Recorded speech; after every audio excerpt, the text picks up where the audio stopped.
Alors, bonjour tout le monde, bienvenue à notre moment d'intelligence artificielle le midi au CHUM. Merci de vous être déplacés malgré notre première tempête hivernale.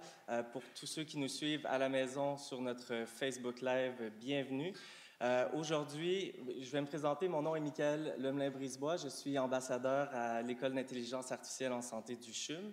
Aujourd'hui, on vous propose une plénière où on va parler d'applications concrètes de l'IA en santé. Évidemment, à la fin, vous allez avoir l'occasion de poser vos questions. Ici en salle, il y a des micros de part et d'autre. Si vous êtes à la maison, n'hésitez pas à nous envoyer vos questions sur le Facebook Live. Avant de débuter, j'aimerais vous inviter à notre prochain MIAM qui va avoir lieu le 3 décembre prochain. On va avoir la chance d'avoir avec nous Mélanie Bourassa-Forcier qui sera là pour pour discuter de la responsabilité de l'IA. Les inscriptions, c'est possible de le faire maintenant, donc on vous encourage à le faire. Tout juste, maintenant, sans plus tarder, j'aimerais inviter sur scène Richard Chénier, président-directeur général au Syntec, pour sa présentation. Merci. Merci beaucoup, Michael. Merci. Alors, bon midi tout le monde. Ça s'appelle les Miam. Je trouve ça super sympathique comme nom, mais les seules personnes qui ne mangent pas ce midi, ce sont nous. Parce qu'on est là pour vous animer sur Facebook Live, mais en même temps pour vous, en fait, démystifier un peu l'intelligence artificielle. C'est quelque chose qu'on entend beaucoup parler un petit peu partout, mais il y a vraiment des applications concrètes. Et ce midi, c'est ce qu'on va faire avec vous, en vous présentant, entre autres, quatre entreprises en démarrage ici de Montréal qui ont intégré l'intelligence artificielle et qui ont un impact et qui vont avoir un impact dans le domaine médical. Très rapidement, le Santec, bon, il n'y a personne qui a des conflits d'intérêt. D'ailleurs, c'est la première fois que j'avais ça, cette slide-là. Hein? On n'a aucun conflit d'intérêt avec personne. On est correct, on est safe. Mais bref, je vais passer surtout à l'autre slide parce que Santec, qui connaît le Santec ici? OK, quelques personnes. Je vais démystifier le Santec rapidement. Donc, le Santec, qu'est-ce qu'on fait? On a un incubateur qui accélère la création puis le développement d'entreprises en démarrage qui commercialisent à l'international, des entreprises de haute technologie. Et le Santec est basé donc à Montréal. Entre autres, un de nos édifices, c'est l'ancien planétarium d'art. Si vous voulez venir le visiter, je pense qu'ils ont fait une vraie belle réussite dans la rénovation de cet édifice-là. Et le Santec est un incubateur ouvert à tous qui est reconnu comme un des top 20 incubateurs des plus performants au monde, quand même. On l'a ici à Montréal. J'ai le privilège et le plaisir de le diriger. D'ailleurs, on a eu cette reconnaissance-là pas plus tard que la semaine passée. Nous étions au Qatar à Doha. On était très fiers de faire partie du top 20 des incubateurs universitaires les plus performants au monde. Et vous allez comprendre pourquoi assez rapidement avec les entreprises en démarrage qu'on accompagne actuellement, que vous allez voir ce midi. Les entreprises que vous allez voir au menu, donc on va avoir d'abord et avant tout Chaderi, qui est vraiment tout au niveau de la précision du dosage. Ensuite, on va passer vraiment dans le domaine de la podiatrie avec Bodyform 3D, pour ensuite passer dans les neurosciences avec Inodem Neurosciences et finalement terminer avec Puzzle Medical Devices, qui est dans le domaine de la cardiologie, du cardiaque. Donc, ces gens-là, ils vont chacun à tour de rôle prendre environ 3 à 4 minutes, présenter leur entreprise. Et par la suite, quand ça va être terminé, ils vont se retrouver ici et on va avoir un panel animé ensemble. Et bien entendu, on va prendre des questions du public. Parce que vous avez sûrement certains éléments que vous aimeriez apprendre un petit peu plus sur ces entreprises-là. Donc, sans plus tarder, nous allons commencer la première présentation avec Chadari, la précision du dosage, avec M. Abbas Abbassi.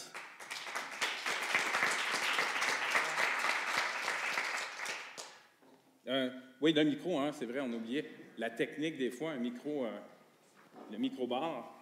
Voilà. Donc, bonjour, mon nom est Abbas, je suis le CEO de Shadari.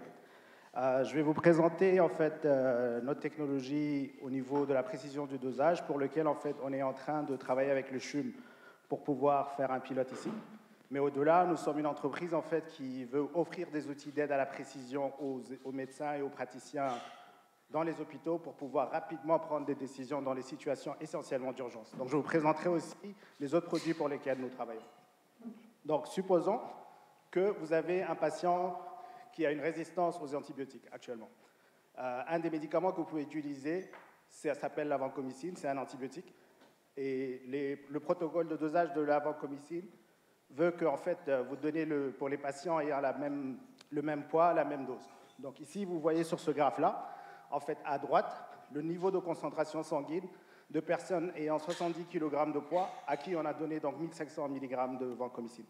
Vous pouvez voir que la majorité des gens, chaque courbe de concentration est le niveau de concentration sanguine chez un patient. La majorité des gens s'agglutinent autour d'une grappe, mais il y a des patients pour lesquels le niveau de concentration, dès le départ, est rapidement au-delà du maximum de la grappe. Pour ces patients-là, la vancomycine sera un poison plutôt qu'un médicament. Comment éviter cela?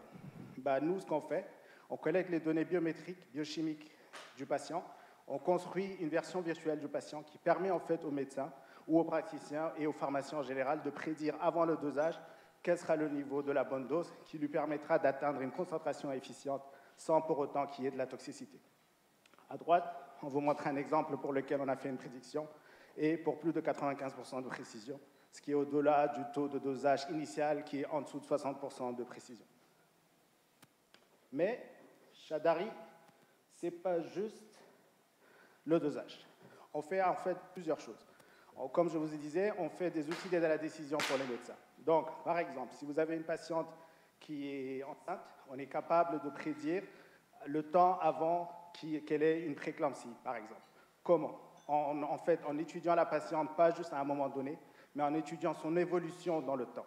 Et on essaie de prédire la trajectoire sur laquelle elle s'embarque, et on vous permet de lui dire, avant qu'elle ait la déclaration de problème de maladie, quel type de changement elle devrait faire, ou si vous devez finalement la prendre en soin avant qu'elle ait une prééclampsie qui se déclare.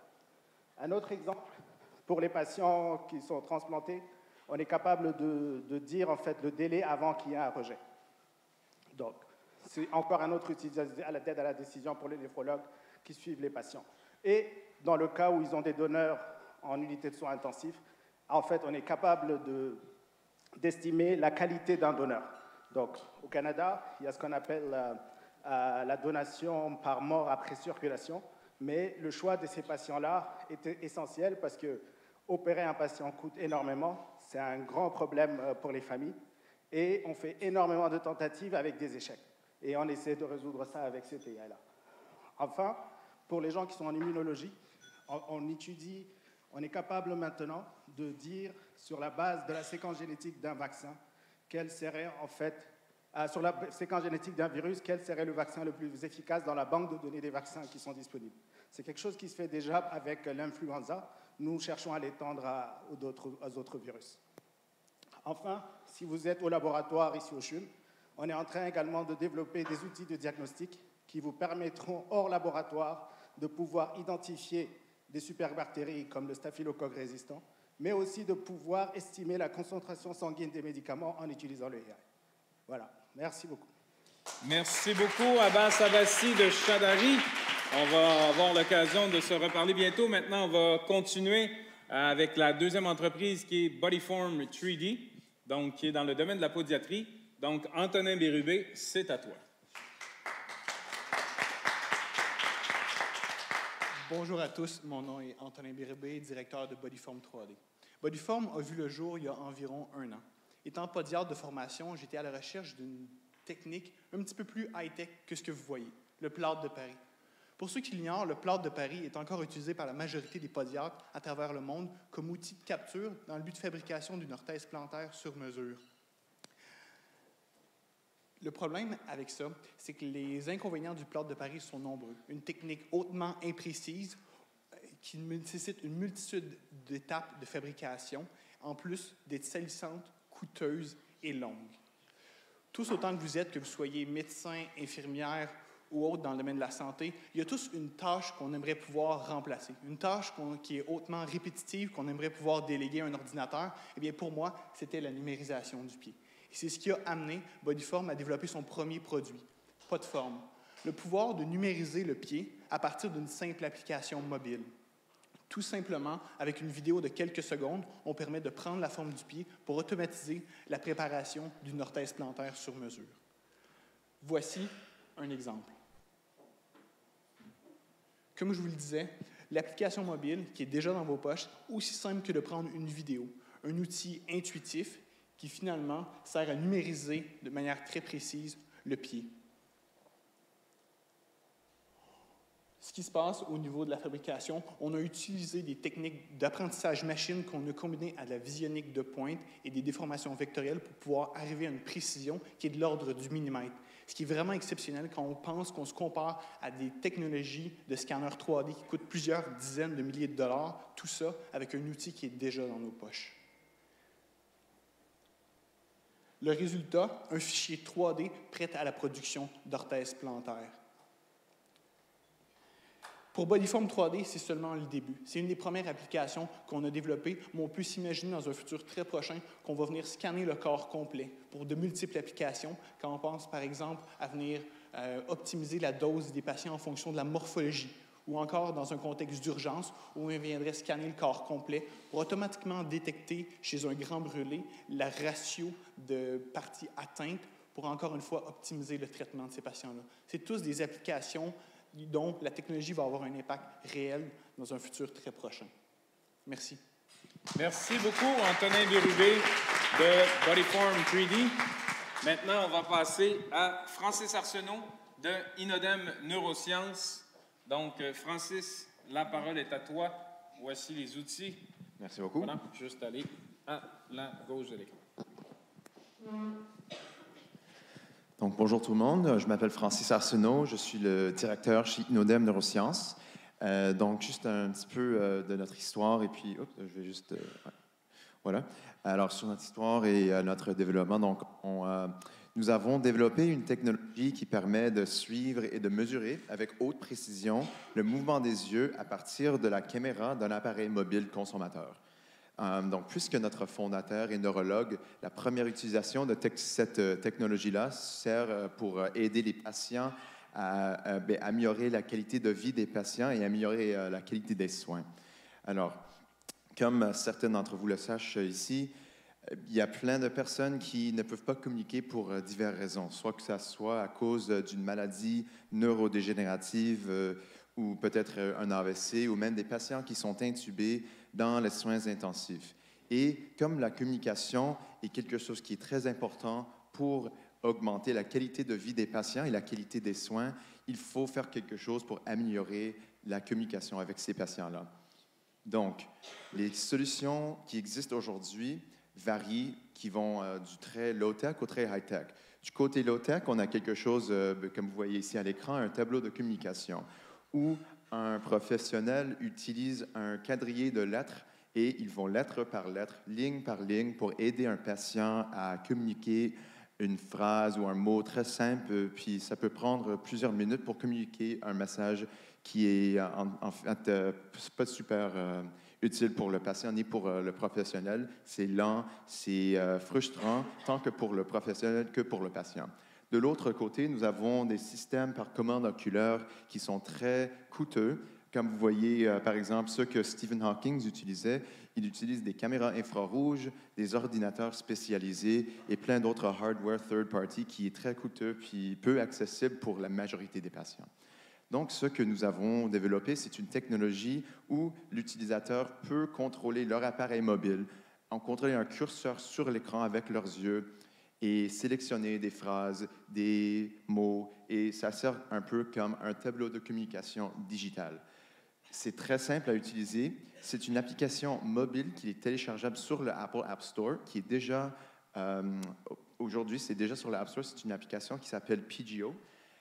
Ça améliore la qualité des vies des patients, puis ça peut améliorer la productivité des professionnels. Alors, j'ai une petite démo ici pour vous montrer comment l'application marche.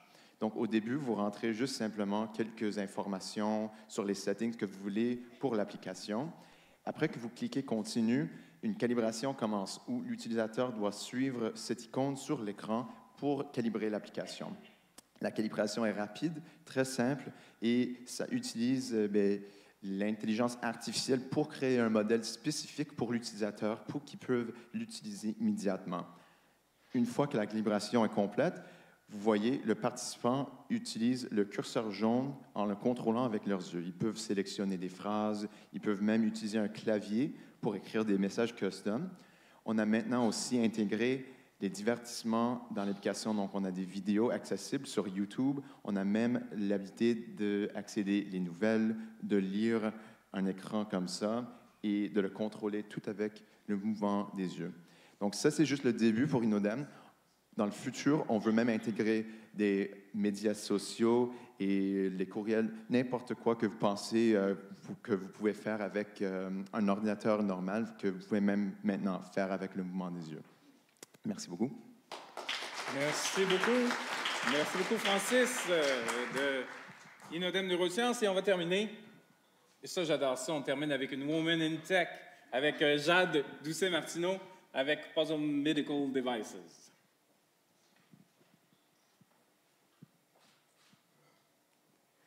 Peu importe qui vous êtes, peu importe si vous êtes riche ou pauvre, la seule chose qui vous garde en vie présentement, c'est votre cœur.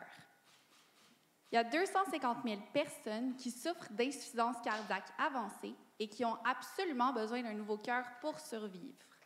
Malheureusement, il y en a juste 3 000 qui vont en recevoir un.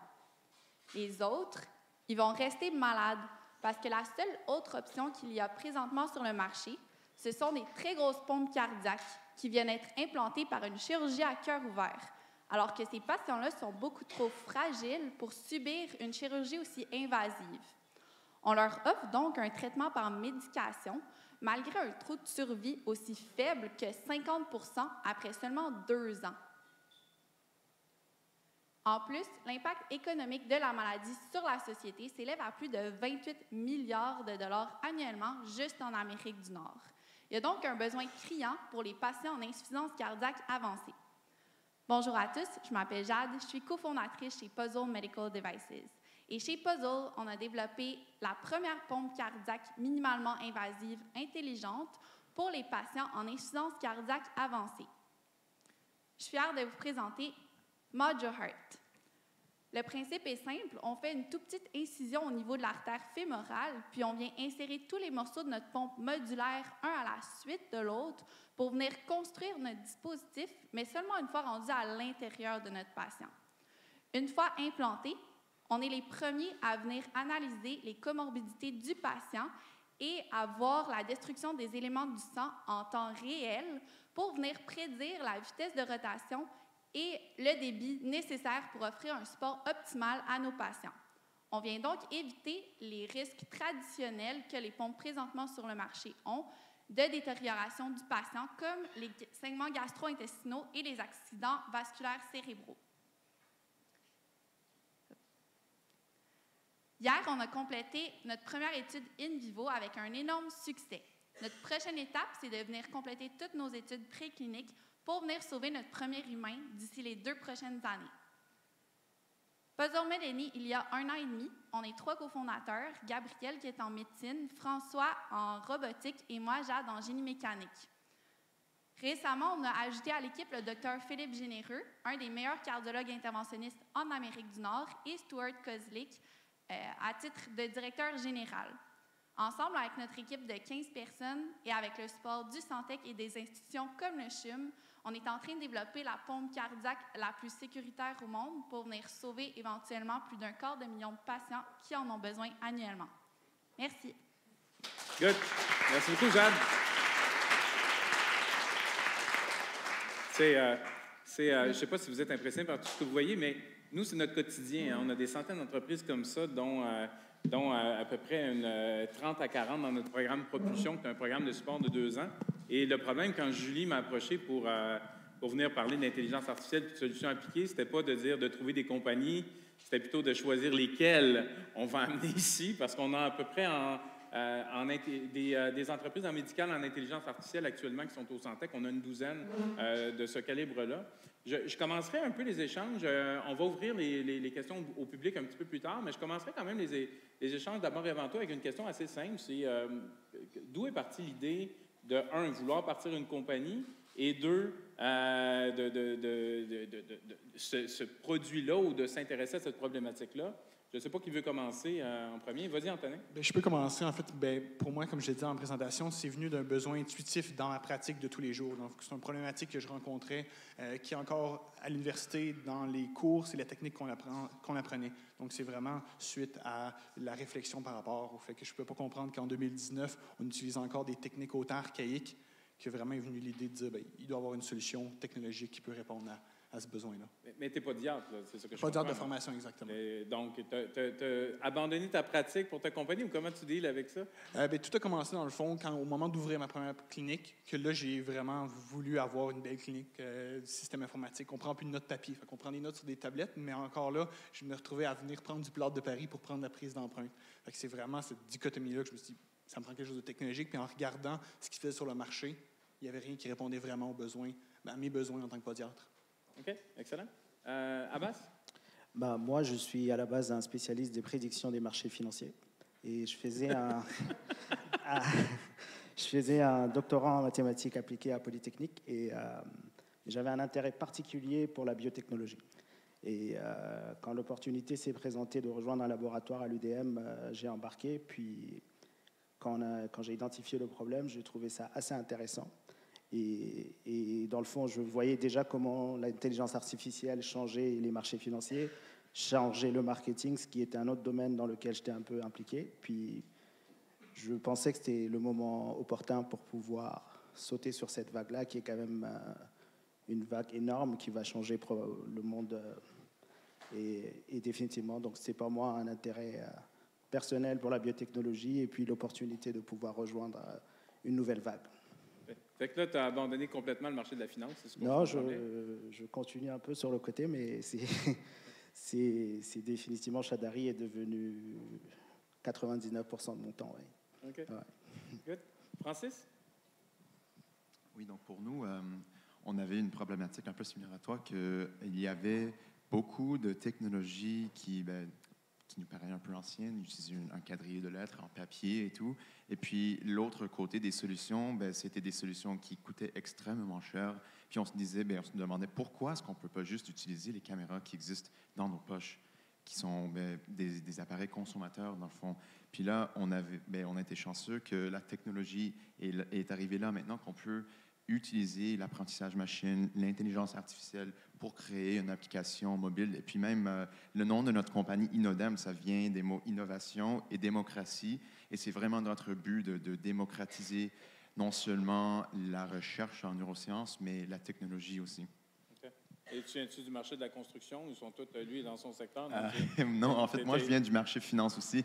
Au début, j'avais une maîtrise en finance. Puis, la finance, il n'y a plus d'avenir là-dedans, c'est quoi? Je pense, oui. J'ai une formation en neurosciences aussi. Donc, pour moi, ça, c'était une très belle opportunité pour combiner mes deux intérêts. Puis c'est ça. Ouais. Okay. Jeanne? Nous, de voir concrètement des patients qui se retrouvent devant une impasse, qui se font dire « OK, tu as 2 ans, puis on n'a pas vraiment de solution optimale à t'offrir », ça, c'est vraiment un sentiment qui nous a été transmis, qu'on avait une certaine impuissance face à ça, mais non seulement une impuissance, mais également le pouvoir de changer cette situation-là, puis de venir leur offrir une solution qui répondrait exactement à leurs problèmes, grâce, entre autres, par l'intermédiaire de l'intelligence artificielle, des nouvelles technologies. Puis c'est ça qui a parti vraiment notre envie de venir perturber ce statu quo-là. J'aimerais ça que tu pousses un petit peu plus loin, Jeanne, parce que c'est vraiment une belle histoire, l'histoire de Puzzle Medical Devices, d'où le projet est né au départ, là, parce que tu es en génie mécanique, donc tu n'étais pas nécessairement dans le domaine médical. Donc, comment est arrivée la connaissance de cette problématique-là? Donc, Gabriel, qui est un des cofondateurs, lui était en médecine, en chirurgie cardiaque il y a 1 an et demi. Puis, il recevait des patients et justement, il n'avait rien à leur offrir. Puis, en fait, il s'est inscrit à l'ETS dans le cours d'entrepreneuriat, d'introduction à l'entrepreneuriat, où il a fait une alliance avec des ingénieurs, donc une en mécanique et un en robotique. Puis ensemble, on a étudié ce qui se faisait sur le marché. On est allé voir des cliniciens, on a osé aller les déranger, puis leur dire qu'est-ce qui se passe, quels sont les besoins. On a rencontré des patients. Puis avec toute cette histoire-là autour d'une problématique, on en est venu à une solution très, très concrète. Okay. Mais c'est quand même fascinant que... Quand est-ce que vous avez rencontré Gabriel dans le cours avec cette problématique-là? Il y a 1 an et demi. 1 an et demi. En 1 an et demi, on est déjà avec des prototypes fonctionnels assez avancés qui opèrent déjà dans in vivo et qui, on prévoit d'ici 1 an et demi, 2 ans que les premiers patients vont pouvoir en bénéficier. C'est quand même assez exceptionnel comme histoire. À part toi, Antonin, qui est plus dans ton domaine direct, vous êtes tous des gens qui venaient de domaines différents, dont 2 de la finance, génie mécanique. Toi, tu es dans ton domaine comme tel. C'est quoi l'importance aujourd'hui de la pluridisciplinarité dans le cadre de développement d'entreprises technologiques? Parce que souvent, on a tendance à travailler dans des verticaux, mais vous êtes complètement sortis des vôtres. Oui, Abbas, tiens, non? Bien sûr. Moi, j'étais un one-man team pendant à peu près 7 mois. Pendant lesquels j'ai développé l'application, pitché, parlé aux praticiens. Mais définitivement, maintenant, on est à peu près 11 personnes dans mon équipe. Et ce n'est vraiment pas la même chose, ce n'est pas pareil. On est passé d'une simple problématique de résoudre juste le problème de dosage à presque 5 projets en même temps, comme j'ai expliqué tout à l'heure. Trouver des gens et des accélérateurs comme le Syntec qui permettent de trouver ça, parce que les pépites, elles sont là. Ils sont généralement atypiques, donc ils ne suivent pas nécessairement le processus normal. Mais quand on a le temps de leur parler dans un endroit fait pour l'innovation, et on se rend assez vite compte qu'on a devant nous des gens assez compétents. Et ça permet d'avoir une équipe qui gère un laboratoire actuellement, dans mon cas, des équipes qui gèrent des finances, dans mon cas, des équipes qui sont des mathématiciens qui modèlent et construisent des AI, des équipes qui valident avec les clients sans que nécessairement on ait à tout superviser. On a juste à créer les bonnes conditions pour eux. Et définitivement, la pluridisciplinarité, elle vient dans ça. Et c'est fou parce qu'on est quand même une start-up montréalaise, puis aujourd'hui, on parle du monde au Japon, en Inde, en Chine, aux États-Unis. Et c'est quand même beau à voir. Jade? Je pense que pour vraiment venir construire une entreprise et non pas rester au stade de start-up, on est obligé d'avoir un écosystème autour de nous qui vient apporter toutes des connaissances différentes et non plus d'avoir des travails en parallèle de chacun des domaines, mais plutôt en équipe, d'avoir justement cette relation-là entre des docteurs, des ingénieurs, des businesswomen et businessmen. Je crois que c'est ça qui a fait en sorte qu'on a été propulsés, puis d'avoir des connaissances dans tous les domaines qui nous a permis d'être là où on est aujourd'hui. Okay. Francis, oui, vas-y, Francis. Oui, donc il n'y a personne dans une start-up qui est unidisciplinaire. C'est toujours, il faut des gens qui peuvent penser dans différents domaines, qui ont des idées, qui peuvent amener des mathématiques, la programmation, la finance, même pour nous, évidemment, le médical. Donc, pour nous, c'est extrêmement important. Puis aussi, juste pour l'amener au thème pour aujourd'hui, l'intelligence artificielle même, ça rentre plusieurs, les maths, les sciences et tout ça. Et tout le monde ici, on l'applique non à des problématiques informatiques, mais vraiment dans le monde médical. Donc, il faut absolument construire une équipe qui peut penser un peu out of the box, mettons. Okay. Ouais, je dirais que de mon côté, moi, j'ai peut-être la chance de bien connaître le problème, de pouvoir bien le cerner, mais ça reste que dans ma vie, j'ai jamais écrit une ligne de code. Donc, je suis du tout la personne qui est fort en ordinateur. Je connais pas du tout ça, mais c'est d'où moi que je pouvais amener, c'est la connaissance du marché, la connaissance du problème comme tel, mais c'est super important de se jumeler à une équipe technologique. Puis à Montréal, on a la chance d'avoir des ressources incroyables, d'être près d'une université au Syntec, de l'ETS. C'est une chance exceptionnelle de pouvoir combiner un peu les talents de toute l'équipe pour que finalement un produit voie le jour. c'est super important. Je pense qu'on a une question Facebook Live, c'est ça? C'est quoi la question sur Facebook Live? Bonjour les gens de Facebook Live. Ah, on va l'afficher. Alors, la question, chers amis, Bodyform, vous utilisez l'application mobile pour numériser le pied. Qu'en est-il de la résolution de cette technique si on compare à un scanner du pied en imagerie médicale, où les coupes sont très fines, moins qu'1 millimètre? C'est une question qui vient de Med Khelifi. Merci beaucoup pour la question. C'est une question très, très pointue. Si on fait référence en imagerie médicale, surtout quand on parle de coupes très fines comme ça, j'imagine qu'on fait référence à ce qu'on appelle un IRM, une imagerie par résonance magnétique, qui est en fait pas du tout dans la lignée de nos développements. Ce qu'il faut comprendre, la distinction entre imagerie médicale et numérisation. Notre application permet de numériser le corps humain, ce qu'on voit, ce que l'œil humain voit. On permet d'aller reconstruire en 3D la partie de l'humain qui est capturée par l'application mobile. Dans un contexte d'imagerie médicale, comme par exemple l'IRM, c'est les coupes à l'intérieur du corps humain qu'on voit. Donc, c'est une distinction très grande à y avoir, mais c'est deux produits qui sont totalement différents. Quand je faisais une comparaison plutôt au niveau des technologies présentes sur le marché, je comparais à des technologies de scanner, d'imagerie, de numérisation 3D qui, eux aussi, coûtent excessivement cher. Dans le fond, ce que tu arrives à faire, c'est de démocratiser un peu comme Inodem le fait pour un podiatre, d'être dans sa clinique et via simplement son cellulaire, d'être capable de faire un scan, d'être capable de faire les moules ou en tout cas du moins directement imprimer les... De pouvoir prendre la forme du corps humain à partir d'une application mobile, aussi simple que ça. Sans nécessairement avoir la lourdeur technologique parfois exigée là, pour ce type d'opération. Exact. OK. Qu'est-ce que ça a changé, l'intelligence artificielle, dans le cadre de vos compagnies? Si on avait l'évolution technologique où on en est aujourd'hui, mais fait en sorte qu'on est capable de faire des éléments différents, mais qu'est-ce qui est si différent que ça par rapport à vos produits? Si on enlève toutes les haies, qu'est-ce que ça change? Toi, c'est toute ta compagnie, point. Un exemple, c'est que dans le cas du dosage, actuellement, les praticiens utilisent une méthode manuelle pour ajuster le dosage. Donc, c'est des calculs qui impliquent beaucoup de va-et-vient, de processus d'essai-erreur.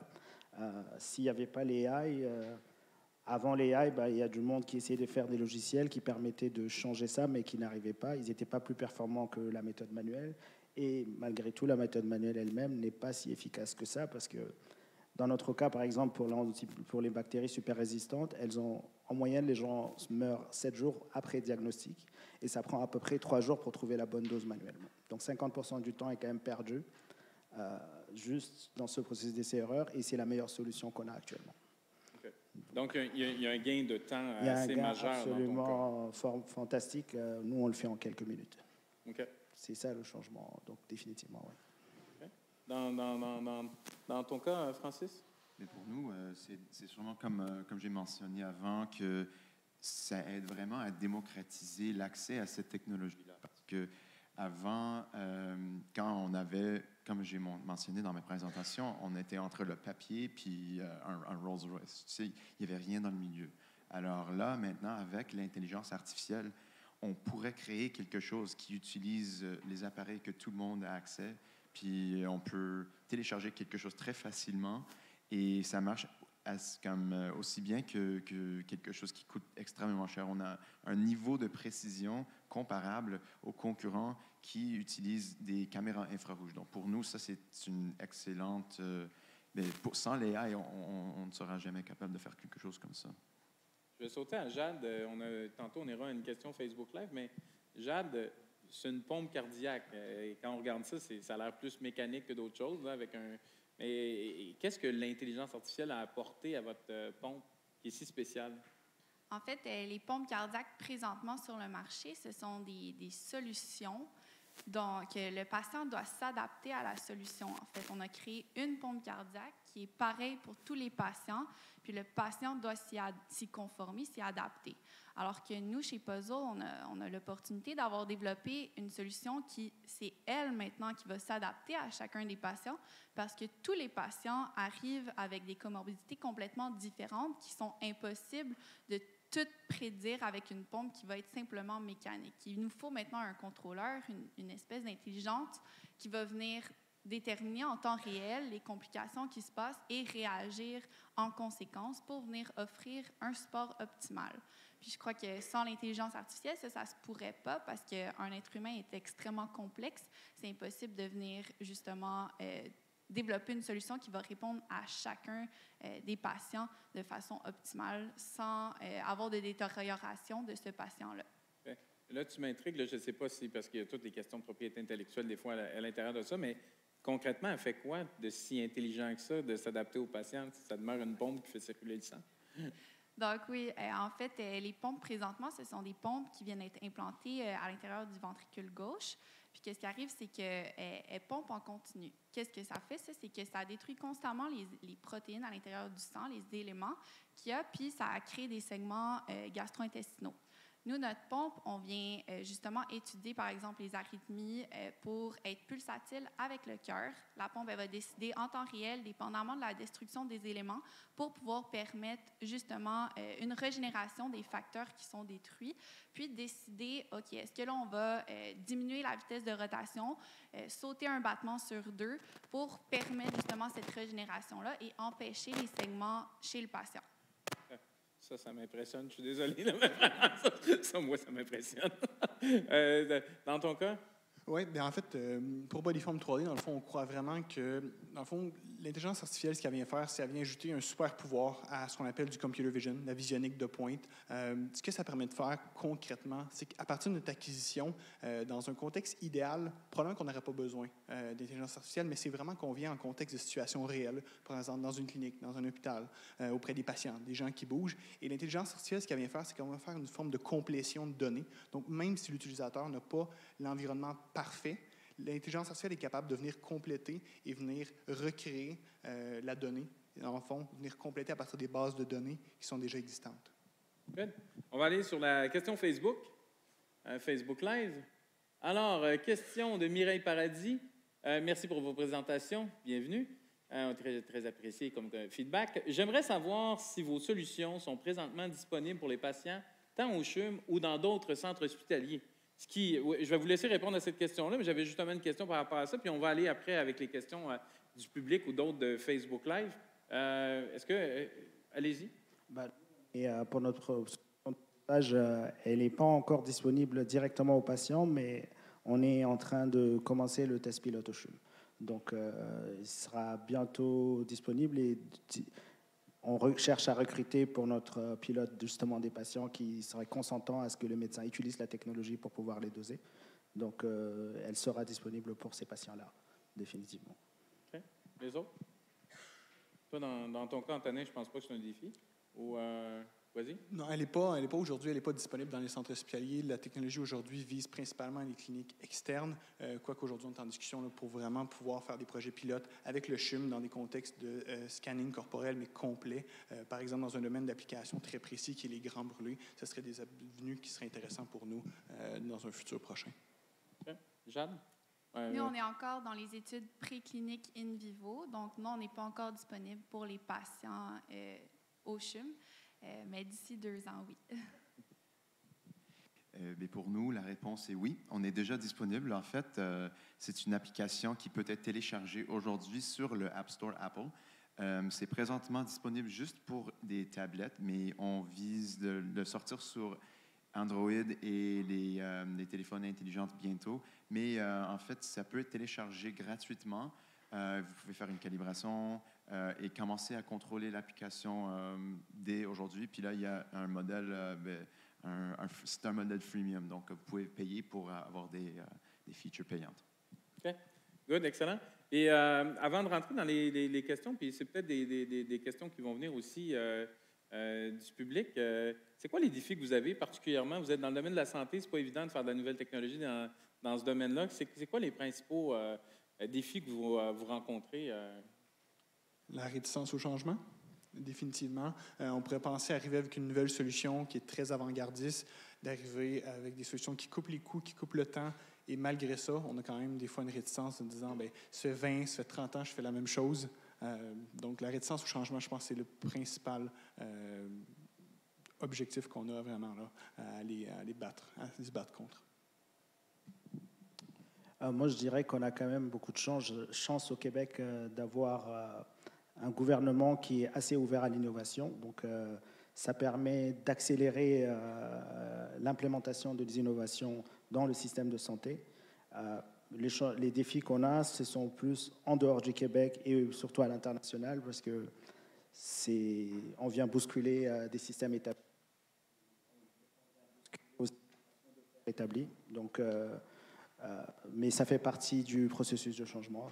Mais au Québec, on a quand même pas mal d'ouverture d'esprit, tant au niveau des institutions comme le CHUM qu'au niveau du gouvernement lui-même, qui, en fin de compte, comme dans notre cas, nous réduisons drastiquement les coûts des soins hospitaliers, et c'est quelque chose qui intéresse le gouvernement et qui permet d'établir des coopérations pour pouvoir faciliter l'innovation.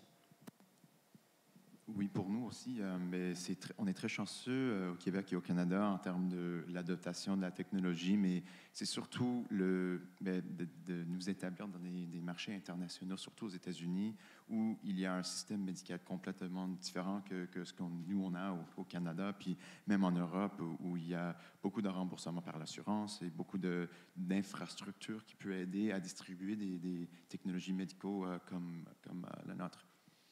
Okay. Jeanne? Nous, ça serait peut-être plus au niveau de venir s'imposer à titre de compagnie médicale.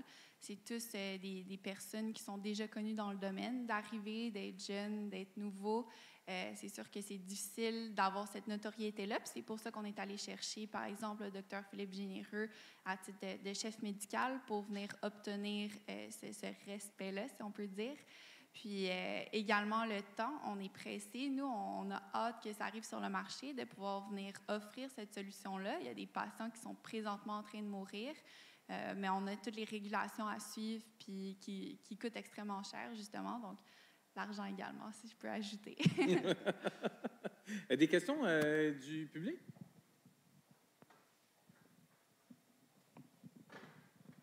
Oui, juste ici. Je pense qu'il y a des micros qui sont... Donc, merci beaucoup pour vos présentations. C'est toujours super stimulant. Oui, monsieur, juste ici devant. Il y a une question, monsieur, vous voulez poser une question? Oui. Oui, c'est une question technique par rapport à la pompe cardiaque. Je me demandais c'est quoi la source d'énergie, puis c'est-tu électrique, c'est des micromoteurs qui est là-dedans, c'est quoi juste? Oui, exact. Notre première version, ça va être un fil percutané comme les pompes présentement sur le marché. On est présentement également en train de travailler sur un chargeur transcutané. Donc, ça va être une espèce de ceinture avec un serpentin sous la peau, par-dessus la peau. Puis, il n'y aura plus de fil qui sort du patient, donc plus de risque d'infection. OK. D'autres questions? Merci beaucoup pour vos présentations. Moi, j'ai 2 questions rapides. La première, quel est pour vous, comme entrepreneur et même incubateur, Richard, j'aimerais ça aussi que vous exprimez par rapport à ça, du contact et du partenariat avec le milieu réel clinique, le milieu réel de santé, peu importe où il est, au CHUM ou dans les cliniques privées. Donc, pour vous, comme entreprise, pourquoi c'est important d'avoir ce contact-là? Première question. Deuxième question, qu'est-ce que vous direz à des intrapreneurs qui veulent se lancer en entreprise, des médecins, des infirmières, des professionnels, des employés, qui sont intrapreneurs au début, mais qui ont le goût de l'entrepreneuriat, ceux qui ont le goût, et ceux qui n'ont pas le goût, ceux qui ont le goût de garder leur casquette de clinicien, mais qui veulent être impliqués dans une entreprise? Moi, je garde ma casquette du Santec, là, mais ça, c'est une autre affaire. Allez-y, la première question, l'importance du contact avec le milieu, etc., dans le développement de vos entreprises. Vous répondez quoi à ça? Pour ma part, ça a été vraiment qu'est-ce qui nous a lancé. Ça a été avec avec McGill, en fait. Puis, c'est eux qui ont performé nos premiers tests précliniques in vivo il y a de ça 1 an et quelques. Puis, grâce à ça, on a été capable d'aller chercher de l'attraction à l'international, d'aller avoir sur notre board des cliniciens de l'Europe, des États-Unis, puis d'avoir prouvé une certaine partie de notre technologie dès le début. Oui, Abbas? Nous, dans notre cas, rencontrer un clinicien, c'est ce qui nous a permis d'accélérer notre développement. Pourquoi? Parce que de dehors, des hôpitaux, c'est quand même immense. On ne sait pas à qui aller s'adresser, même si on a une bonne idée. On ne sait pas à quel étage ils sont, quel bureau ils sont. Mais rencontrer donc quelqu'un qui peut championner le projet au sein de son organisation, c'est la meilleure chose qui pouvait nous arriver. Et je profite pour remercier le Coopératon et Hacking Health qui nous ont permis justement de rencontrer ces cliniciens-là. Donc, Ceux qui sont intrapreneurs, je leur dirais de participer à ces compétitions-là, d'aller à des endroits comme le Syntex ou venir à des événements comme celui-ci pour pouvoir rencontrer, parce qu'il y a beaucoup d'ingénieurs, des scientifiques qui ont des outils, qui ont des solutions, mais qui ne sont pas au courant de la pratique réelle de l'implémentation de l'innovation. Et donc, on peut avoir la meilleure des technologies, si elle n'est pas utilisable pour une raison ou pour une autre, ça ne pourrait pas marcher. Et définitivement, les praticiens à l'interne pourront permettre d'avoir cette compréhension-là et cette validation-là et de pouvoir aussi accélérer et donc rejoindre peut-être une start-up. Nous, on a des cliniciens qui nous ont rejoints comme conseillers et c'est la meilleure chose qui pouvait nous arriver. Pour répondre à la première question, je dirais définitivement... en fait, la deuxième question m'intéresse davantage parce que je me suis senti interpellé un petit peu. Question entrepreneur, je pense que c'est juste que si tu vois un problème, je pense que tu sois la personne qui va le faire ou tu sois la personne qui va aider à le faire, ça importe peu. Le seul objectif, c'est vraiment de participer. Il y a mille et une façons de participer, que ce soit, disons, par du brainstorm, que ce soit dans l'intégration dans une situation réelle. Toutes les façons sont bonnes de participer. Je trouve que les contacts qu'on fait entre, par exemple, le Santec, une entreprise et des milieux de situation réelle, ça donne place à des idées incroyables. Puis c'est juste vraiment de tout mettre ça ensemble.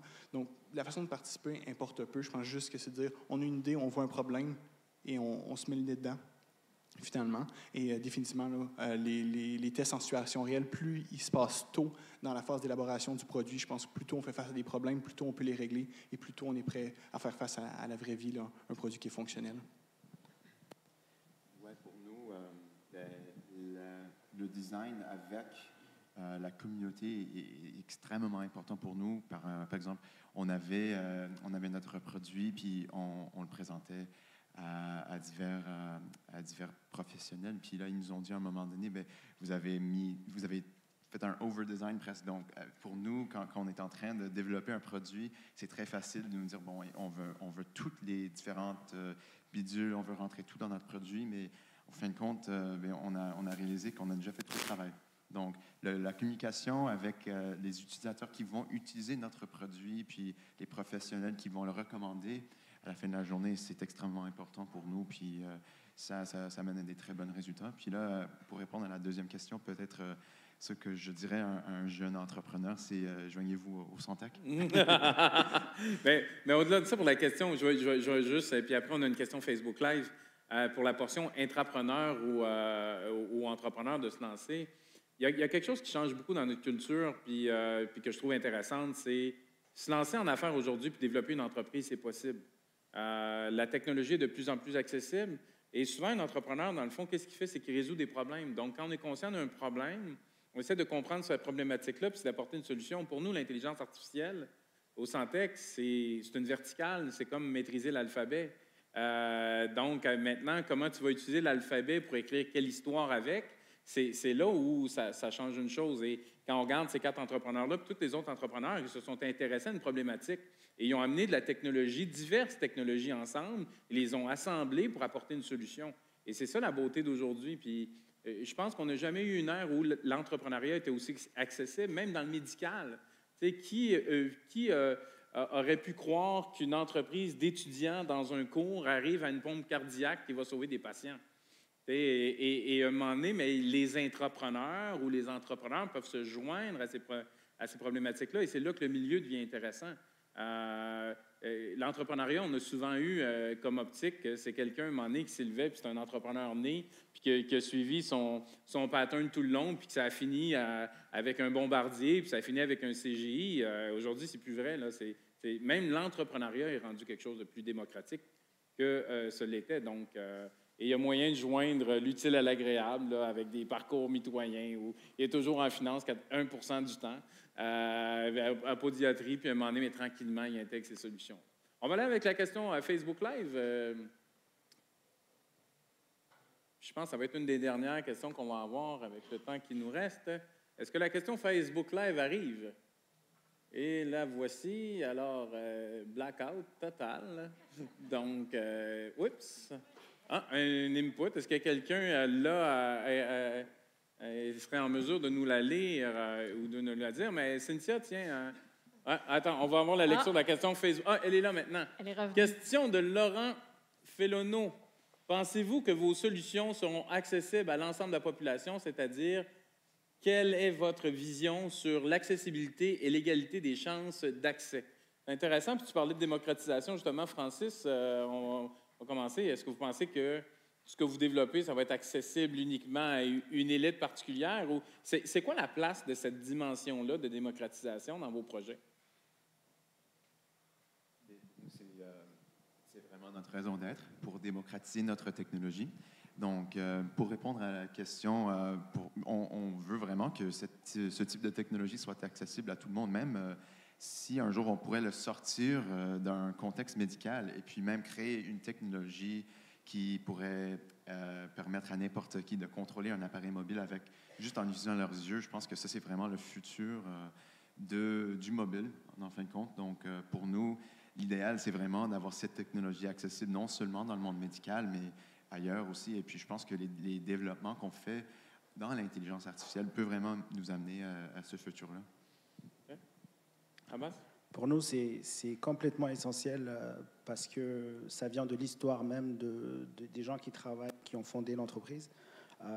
Dès le départ, on s'est donné l'idée très simple de vouloir... Le scénario idéal pour nous, c'est qu'un urgentiste à Tombouctou puisse pouvoir utiliser l'intelligence artificielle pour pouvoir doser quelqu'un et prendre une décision. Et donc, dès le départ, on a construit la technologie pour qu'elle soit légère et accessible. Et aujourd'hui, on est en train de discuter justement avec un des plus grands réseaux d'hôpitaux d'Inde pour pouvoir faire ça.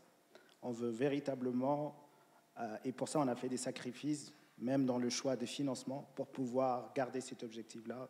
Parce que pour 99% de mon équipe, c'est plus qu'essentiel, parce que la moitié d'entre eux sont nés à l'étranger, et c'est quelque chose qu'ils aimeraient voir déployé. Donc, démocratisation, définitivement. Et le pourcent, c'est le financier, non? Exact. Pour toi, Jade? Nous, c'est une question qui nous a tenus à cœur dès le début. En fait, présentement, les pompes cardiaques ne sont ni accessibles et les patients ne sont non plus pas éligibles à s'en faire implanter. Donc, c'est quelque chose qu'on voulait venir mitiger, ce risque-là et cette accessibilité-là. C'est pourquoi non seulement on offre une solution qui est minimalement invasive, donc qui va être accessible à tous les patients, même les plus faibles, mais également une solution qui va réduire les coûts. J'en ai pas beaucoup parlé, mais présentement, se faire implanter une pompe cardiaque, ça coûte au-dessus de 200 000 $, non seulement pour la pompe elle-même, mais également pour le chirurgien cardiaque, l'hospitalisation post-implantation et le suivi, les infections qui sont encourues. Nous, on vient réduire tout ça parce qu'on est rendu une implantation dans un laboratoire de cathétérisme. C'est donc un cardiologue interventionniste qui performe la procédure. Puis, le temps d'hospitalisation post-implantation est nettement réduit de 22 jours à 24 heures. Donc, on vient vraiment réduire tout pour minimiser les coûts.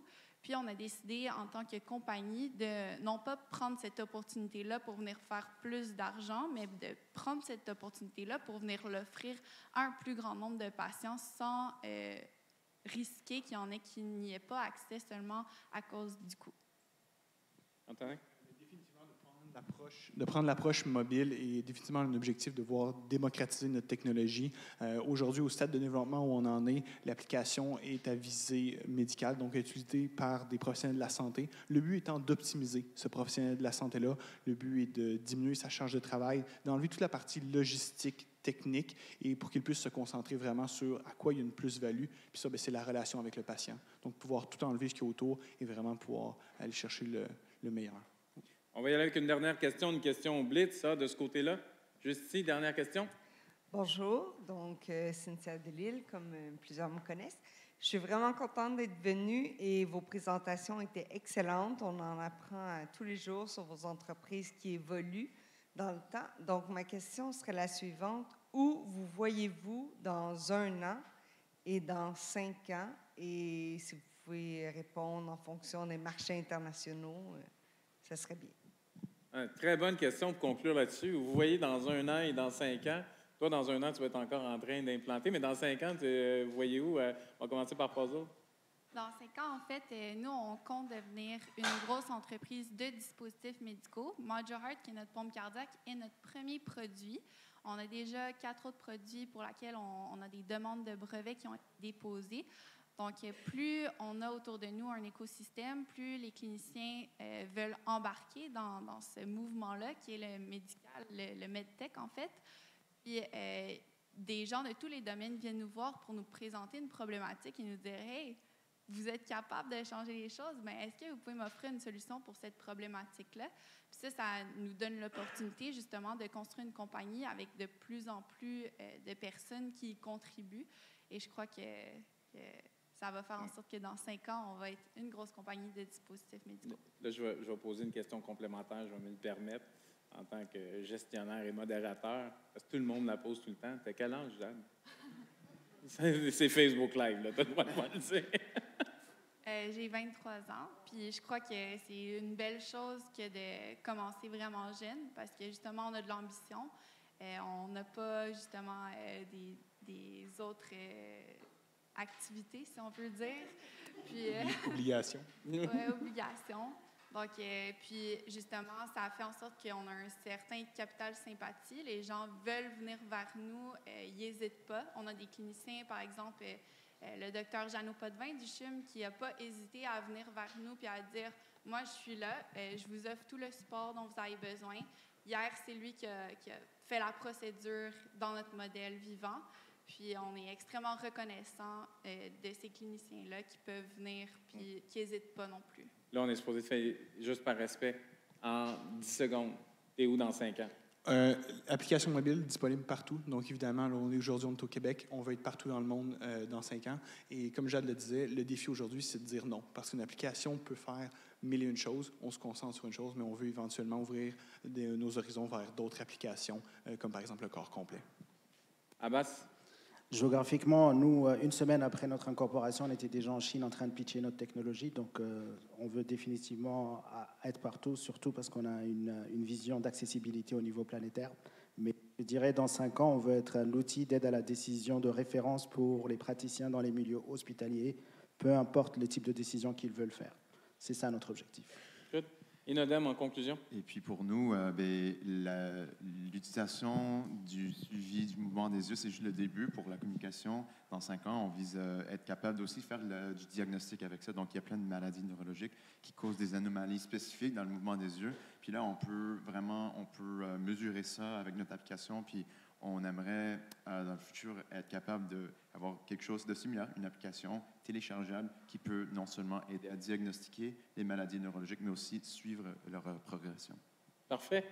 Merci beaucoup. Merci aux gens du CHUM. Merci aux gens de Facebook Live. J'espère que vous avez apprécié votre miam de ce midi. Au plaisir de vous retrouver. On va être autour pour les gens qui sont ici en personne. Merci beaucoup.